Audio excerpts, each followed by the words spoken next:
Alright, so it's just before Thanksgiving. It is. We're still working on white, so we'll do that. Ba-da-ba-da-bum. I like it here, Gravy. Can you tell me about Suki one of these days? And now Musette has been let out. I am grateful for food. Damien's mad at me. We'll go with Gravy. Chitty chat. Ask about her background. This time. And it was restful. And nothing new, so we'll just continue. Keep working on white till we get to 40. Hello, Ellen. Gonna express some sympathy towards you. Wonder when Suki will show up again. The next one I know for sure is the next exam. If we fail, which shouldn't be a problem for us to do. How's our stress? 13? Okay. We'll continue. I'm gonna follow Luke. Sweet Luke. Okay, this might be the time. Let's go! Yep. The dungeon takes shape around me. To pass this test, you must reach the exit safely. But be warned, you are not alone. Him. Yes, indeed, we are not alone. So, we want the cat to kill us. To get detention.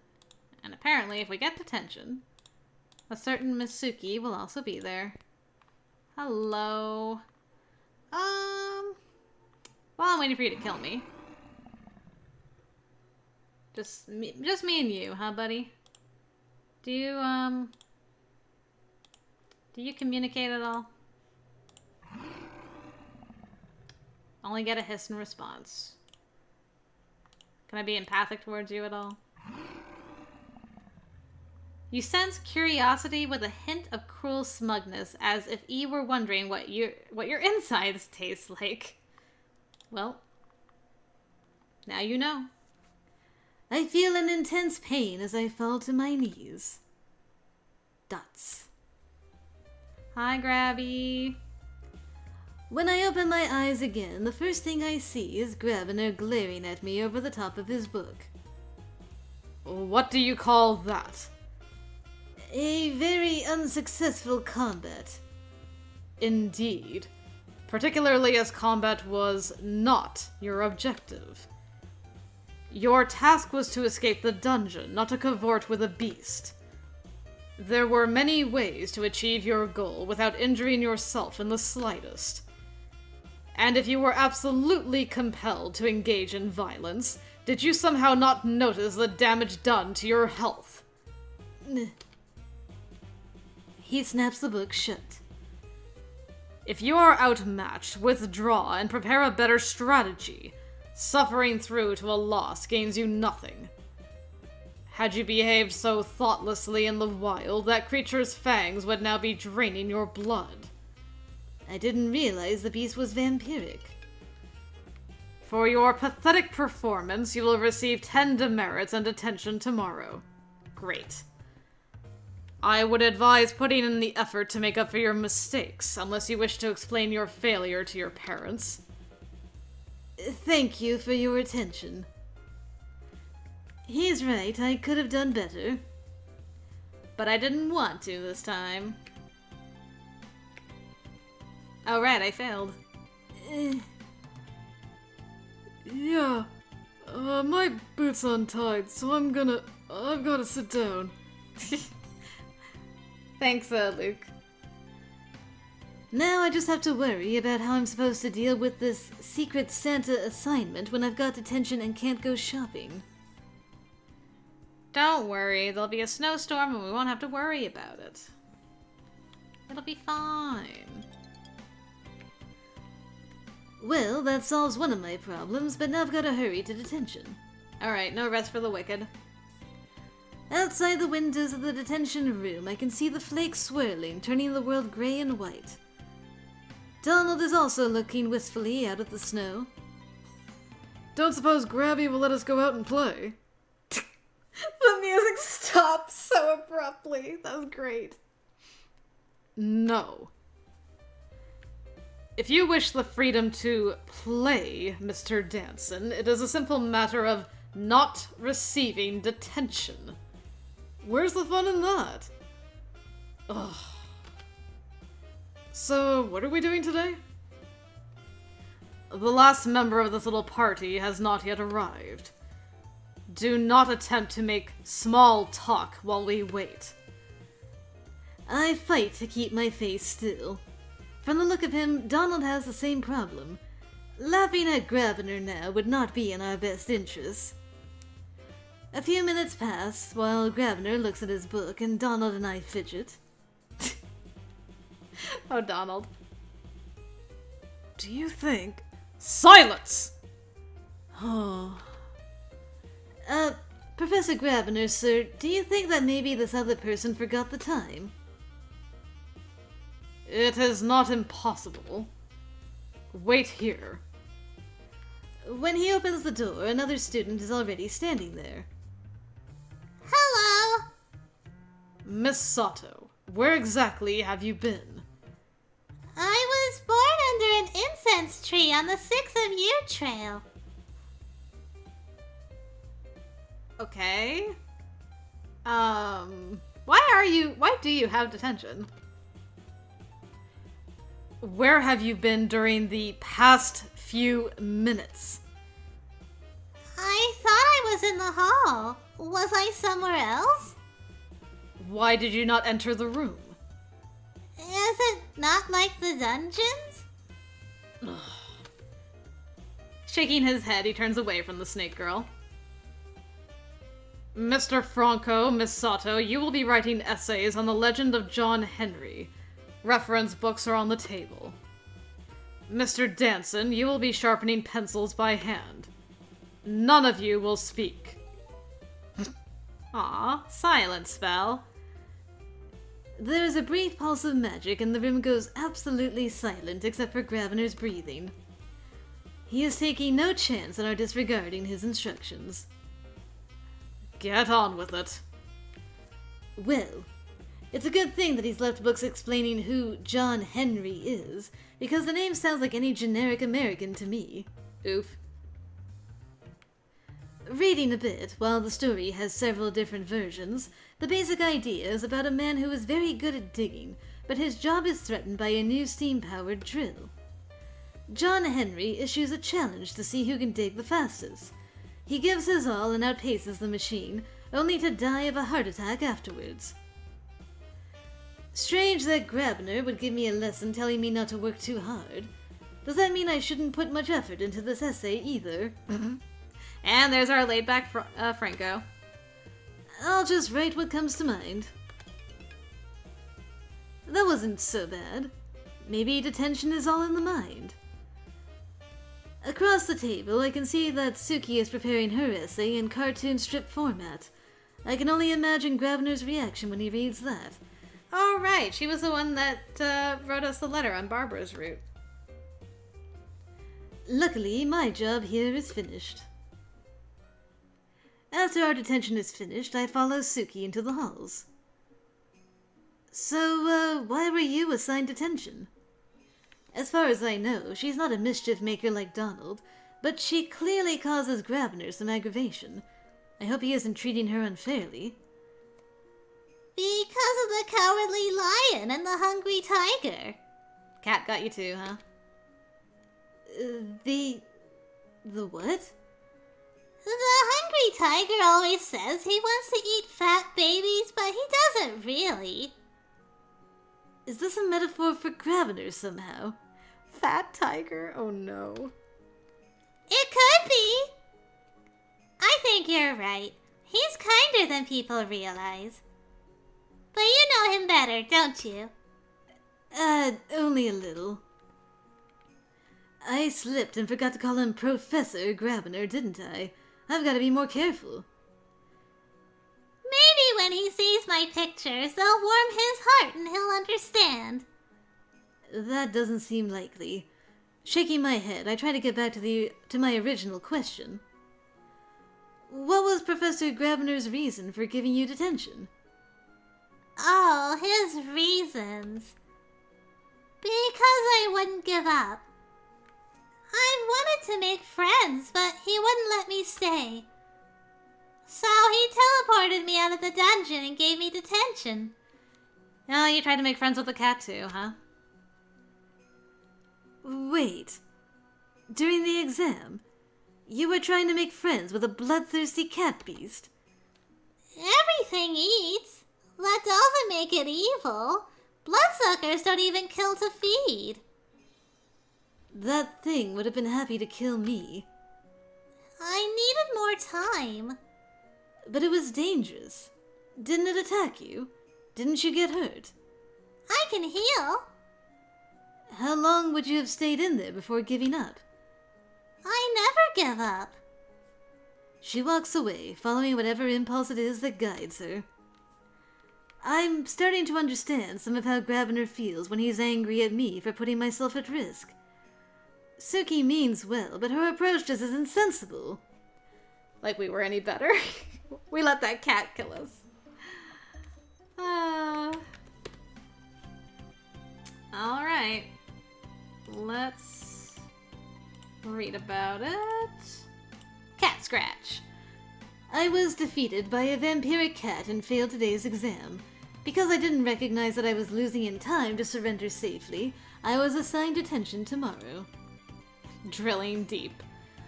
For my detention, Grabner assigned me to write an essay about the legend of John Henry. A hungry tiger? Suki got detention because she tried to stay in the exam dungeon to make friends with the vampire cat, until Grabner lost patience with her and teleported her out. She's convinced that neither Grabner nor the beast are as bad as they seem. Aw, and there's Musette.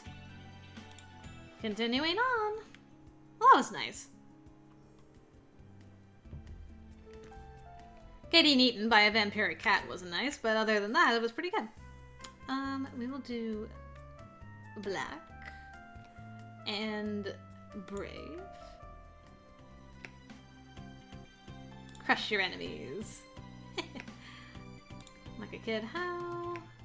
Okay, we need to sleep. And continue on white. There we go.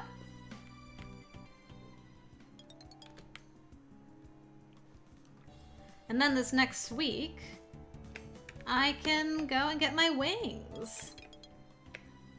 Money gives you wings. Alright, time to think about Suki. Let's see what she thinks of us too. For some reason, my thoughts wander to Suki. Which is ridiculous. We've barely spoken to each other. I don't know her at all. We don't have any sort of connection. Her mind makes no sense. What if she thinks of me while I'm accidentally thinking about her? I've got to think of something else. But of course, worrying and trying to force myself not to think about her means that I still am thinking about her. And then, in the back of my mind, I hear a soft cascade of giggling. Is she laughing at me? What have I done? That is the best thinking about someone spell scene that we've ever gotten. I love that. She just laughs at you. Silly Frank. Silly Bay. Oh, it's so funny. I thought about Suki. And she laughed at me. Oh, it's too funny. I think I'm still on white. Yes, yes. Almost done. Then we can move on to blue after that. Okay. I'll play. It's only $5. I'll get my $5 back. I turn the corner in the hall and bump into Suki, who is sucking on a red and white striped stick. Ooh, candy cane. Ow! Sorry, are you alright? Did I step on your foot? It's sharp. What's sharp? The scent of peppermint emerges as she pulls the candy stick out of her mouth. The red stripes are revealed to be only surface color, for the tapered point that she's been sucking on is pure white. I like the way they change shape. It's slow, so you can't see it, but you lick, and then it's something new. I never really thought about it. Most people don't. I can see wings in your shadow. Can you see mine?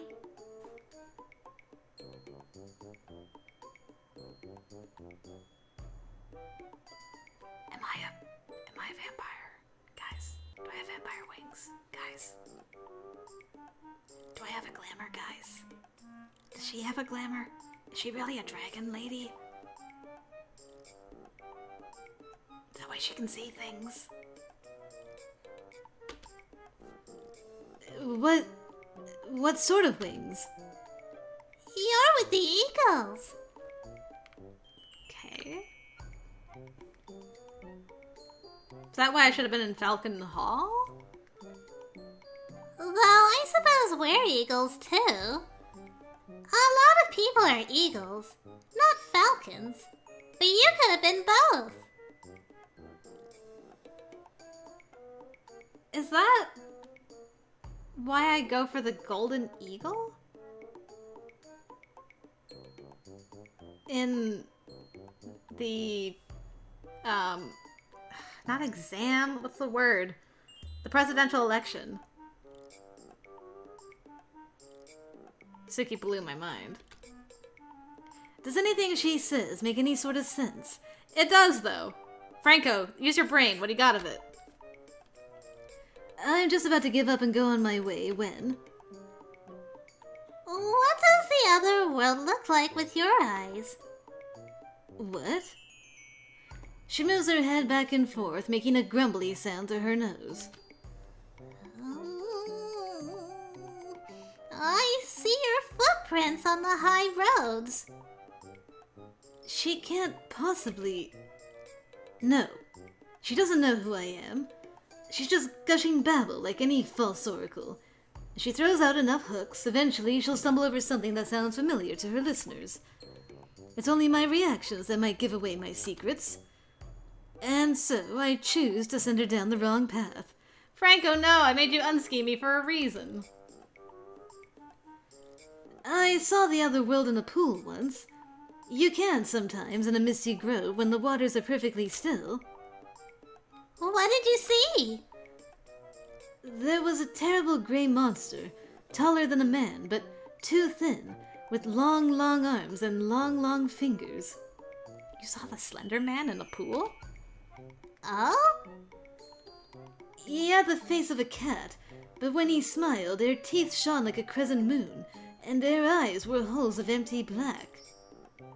Ew. And then he reached up from the other side as if the pool were a portal, to catch me by the throat and drag me down. What did you do? I threw a rock in the pool. That broke the reflection and then he was gone. I just made all that up, of course. I've never even heard of a creature like that, but it sounds like a good scary story. But you should be careful when you pass still waters. Have a good day! Franco, that was so mean. Having successfully confused her, I can now go back to my room. So mean. You walked into the girl, she sees eagle wings on you, and then you're like, yeah, the Slender Man almost got me once.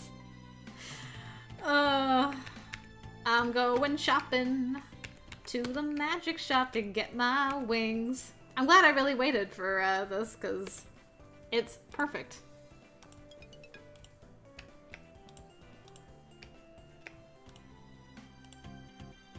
Look at that! Now I have for reals wings. Let's read about our tall tales and things. I have decided that Suki speaks nonsense in the hopes of spouting secret wisdom by accident. Therefore, to confuse her, I made up a story about a monster with long wiggling arms that could reach out from the other world. She knows, though, Franco. She knows. She may not necessarily understand, but the girl knows. Don't fail, Franco. Grand. Okay, and we got this one before, apparently, so that's also good. Studying with Minnie. Nothing happened this week, so we're done. Oh, that was perfect timing. Okay. Blue. And I'm ready. Ah, this one. I find myself in a corridor facing a carved stone arch with a dead-end wall behind it. There is no sign of a staircase. In order to leave this dungeon, you must step through the portal. Only the medallion will activate the portal. Think before you act. If that's the portal ahead of me, it must not be active. So where's the medallion? To the left, to the left. Here we go again, to the left. And we're not smart, so I'm just going to go straight to communication. Thank you, buddy. So, can I long jump across? Potentially. Let's try it. Perfect. Examine the pedestal, press the button, take the medallion, turn around, long jump back. Gotta be careful which way you're facing when you do long jump. There we go! Woohoo! When I can feel my feet again, I am standing in the school quad and I have to shield my eyes against the sunlight. Congratulations, Franco! For succeeding in your quest, you receive 5 merits. An insightful victory! You should always remember the value of careful examination. Otherwise, you never know what you'll miss. I hope you enjoyed putting your skills into practice. Now, if you'll excuse me, I have another student to look after. Looks like I'm finished for the day. Okay. Getting back my merits I lost when I had detention. Nice. Got true sight. After classes, I swing by the library and pause at an unusual sight. Suki is sitting at a table surrounded by books and papers. Is she doing a research project or an artistic one? It looks like she's drawing something. Curious, I drift past her table. Hello. Hi. What are you doing? I'm reading about the Noodle Man. Ah, piqued your interest, have I? The what? The one you told me about.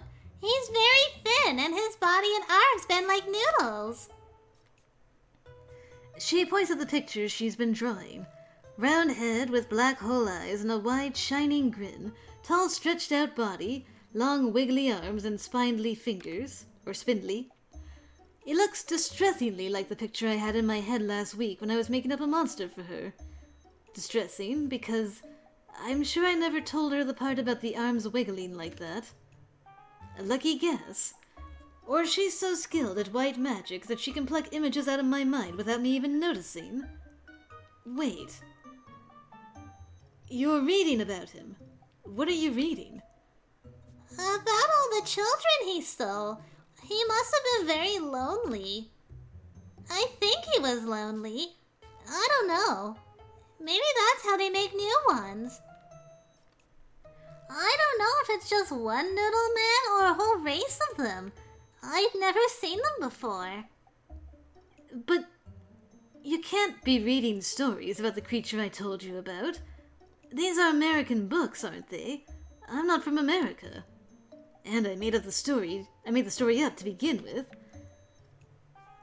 Are you just looking at mysterious disappearances and deciding that a Noodle Man must have done them? I don't decide that. The Noodle Men decide. Let me see one of those books. Okay. She hands me a blue-bound library book that looks older than I am. It's a drab and slightly musty collection of unexplained phenomena, which usually means accidental magical sightings in the low world.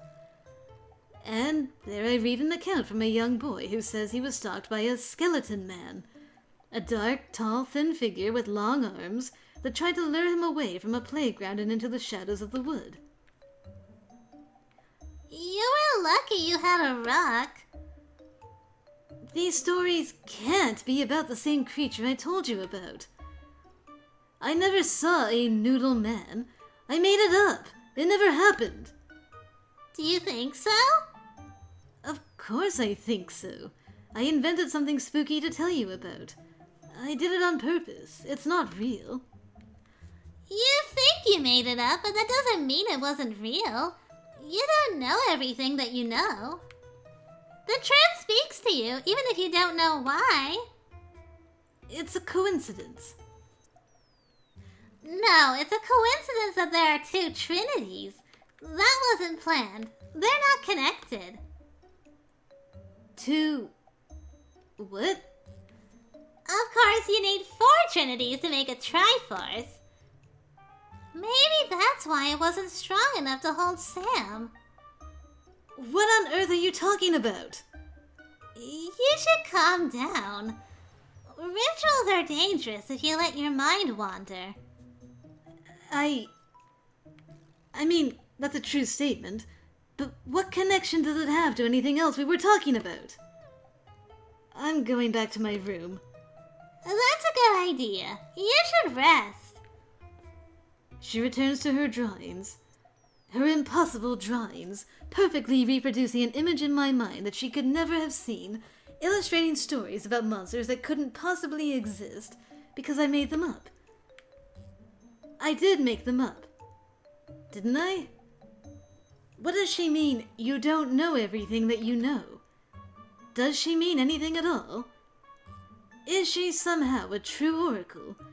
Or is this a scheme that someone has set up to chip away at my sanity? I've got to talk to Grabner about her. Maybe she's more than she seems and he forgot to warn me. Well, I know where to find him on a Saturday. He'll be watching Donald in detention as usual. Hopefully he'll let me ask a few questions. For now, I'm going to put all this out of my mind. Wow, she really got to him. Now we gotta ask him questions. I wanted to talk to Professor Grabner, so I should head over to the detention room. No one is present in the detention room when I arrive. Shortly afterward, Donald follows me in and seats himself at a table with the ease of an old pro. Minutes pass and still no Grabner. I look around in case he's left a note. I don't see anything obvious out of place, except that the floor seems unusually dusty here and there. This room gets far too much use for dust to build up like that naturally. Maybe someone was dumping out old containers. Or is that dust? It looks more like chalk. But if something was chalked onto the floor, it's now been smeared out of readability. He was communing with the Manus? Magus? Mangus? Munkus? The genie thing. Letting your mind wander. A ritual? Professor Potsdam suddenly sweeps into the room. Oh, there you are! What diligent little lambs! I'm here to let you know that your detentions for today are cancelled. Cancelled? Well, that's today's lesson, isn't it? You never can predict the future. Accidents and surprises happen. Sometimes good, sometimes not. But what about my streak?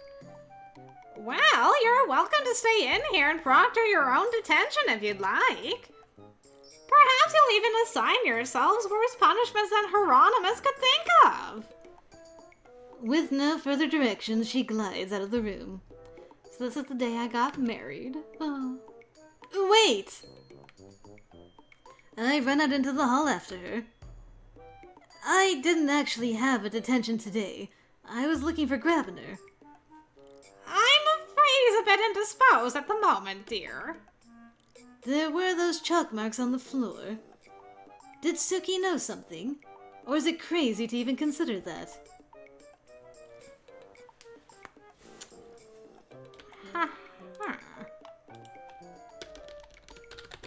Ritual? First, is my husband okay? Is he ill? Will he be alright? Oh, he'll be fine. Stubborn as a bull sometimes, that's all. He needs a bit of rest. However, I would not recommend interrupting Hieronymus with questions at the moment. You should leave him in peace. Is there anything I can help you with, Puffling? No, thank you. Okay. Boop. Was he involved in some kind of ritual? Nothing you need to worry about. Just a little ill-advised experimentation. No permanent harm done. Okay. How can I explain my confusions about Suki? Professor Possum is confusing enough in her own way. I'm not totally certain I could trust her answers. I don't know if Suki can see things she shouldn't. I do know that talking to her tends to give me a headache. Whether she's a threat to my secrets or not, the safest choice is probably to avoid her. But you gotta smooch her. You can't smooch her if you avoid her. Franco, you can't avoid her. That's not the way. That's not how we do things here.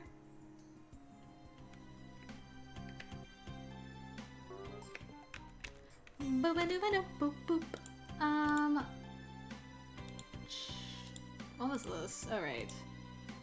In memoriam, exam success. Truth or fiction? I found Suki in the library researching the monsters that I thought I had made up. Somehow she managed to find evidence of their existence and draw a picture of one. That doesn't make any sense. Is she doing something to my mind? Indisposed? I went to detention hoping to talk to Professor Grabner about Suki, but he wasn't there. Instead, Professor Potsdam came and canceled all detentions. She told me that Grabner was indisposed and I shouldn't bother him. I wonder what happened to him. And the serenade. Alright, we'll see what else Suki finds out about us.